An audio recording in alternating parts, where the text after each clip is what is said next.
ouais, il n'y a plus besoin de présenter 1984, 1984 de George Orwell, roman qui est écrit en 1948, publié en 1949.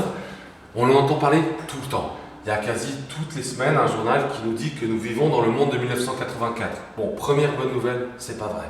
Nous ne vivons pas dans le monde de 1984.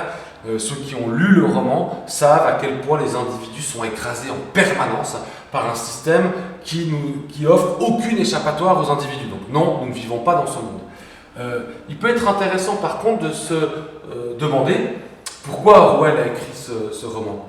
Il y a une utopie active dans les années 40, d'ailleurs valorisée par Churchill, qui s'appelle le Basic English. C'est l'idée de pouvoir reformer, ou transformer ou modifier la langue anglaise pour qu'elle soit composée d'un certain nombre de mots assez minimes, permettant à n'importe quel type d'individu de communiquer avec n'importe qui. C'est une sorte de langage idéal. On pourrait dire une sorte de langage utopique, en imaginant qu'avec ce langage utopique, les êtres humains auront moins de complications au quotidien parce qu'ils se comprendront facilement.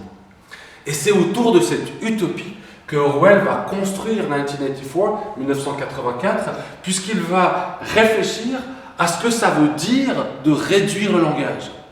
Autrement dit, dans 1984, on suit le quotidien d'un personnage qui s'appelle Winston Smith, qui est un des habitants du monde de 84, qui va, grâce à une petite chance, mais passons sur les détails, qui va être à même de raconter sa vie.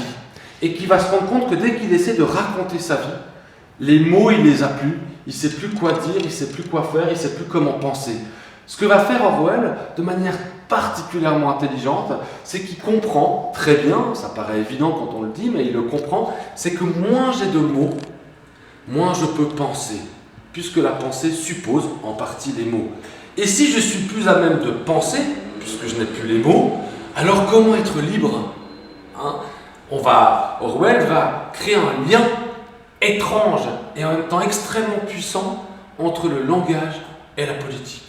C'est-à-dire que plus le langage est élaboré, plus les gens pensent et plus ils peuvent résister à des déviances politiques, par exemple, ou autres.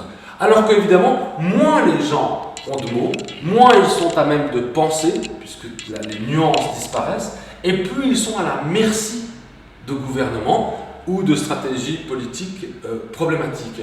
C'est donc 1984, c'est une apologie à la pensée, mais c'est aussi une apologie aux mots, à une époque comme la nôtre, où on suppose que le vocabulaire ou le français à l'école sont des disciplines comme des autres. Orwell dirait le français, l'anglais, les langues nationales ou que sais-je, c'est pas d'abord une discipline, c'est au-delà de la discipline scolaire, j'entends. Les mots, le langage, c'est le cœur même de la pensée. Et la pensée, c'est le cœur même de la liberté. Autrement dit, apprendre une langue, apprendre le vocabulaire, apprendre à s'exprimer, à parler, la grammaire, les nuances, les variations, toutes ces choses-là, c'est pas pour embêter.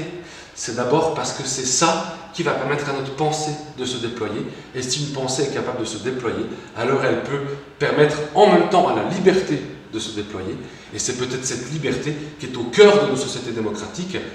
C'est donc évidemment pour cette raison qu'on devrait tous lire 1984, on devrait tous peut-être même méditer 1984 pour se rendre compte à quel point autour de nous, en permanence, existe une quantité hallucinante de choses qui vont diminuer, sans le vouloir peut-être, notre langage. Et que la lutte humaine, la lutte pour la liberté, elle commence par le langage et pas d'abord par exemple, des objectifs de consommation ou des soirées de divertissement.